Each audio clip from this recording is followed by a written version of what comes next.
আমাদের প্রত্যেকের বাড়িতে আমরা পোস্ত দিয়ে নানা ধরনের আইটেম খেয়ে থাকি, যেমন আলু পোস্ত, ঝিঙে পোস্ত, পেঁয়াজ পোস্ত, রুই পোস্ত, আরও কত কী।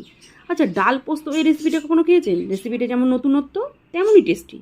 তাহলে প্রথমেই সমপরিমাণ মসুর আর মুগ ডাল নিয়ে 30 মিনিট জলে ভিজিয়ে নিন। ডালগুলো ভিজে গেলে এবার একটা ঝাঁঝরি থালার মধ্যে নিয়ে ফুটন্ত জলের উপরে বসিয়ে লো হিটে ঢাকা দিয়ে 30 মিনিট বয়ল করে নিন। বয়ল করে নিলে ডালটা ঠিক এরকম ঝুরঝুরে টাইপের হবে। এদিকে শুকনো খোলায় পরিমাণ মতো পোস্ত নিয়ে সেটাকেও হালকা করে ভেজে নিন। হলো, এবার সেই পোস্তর সঙ্গে 2-4 কোয়া রসুন, কয়েকটা কাঁচা লঙ্কা নিয়ে ঘূর্ণি মেশিনে চট করে একটা পেস্ট বানিয়ে নিন। এবার কড়াইতে তেল গরম করে বেশ খানিকটা পেঁয়াজ দিয়ে লাল করে ভেজে নিয়ে পোস্ত বাটাটা দিয়ে একবার নেড়েচেড়ে পরিমাণ মতো নুন দিয়ে আবারও নেড়েচেড়ে এবার বয়েল করা ডালগুলো দিয়ে আবারও নেড়েচেড়ে সামান্য পরিমাণ মিক্সি ধুয়ে জল দিয়ে দিলাম। তোমরা চাইলে কিন্তু হলুদ দিতে পারো, আমি এই রান্নায় কিন্তু হলুদ দিইনি।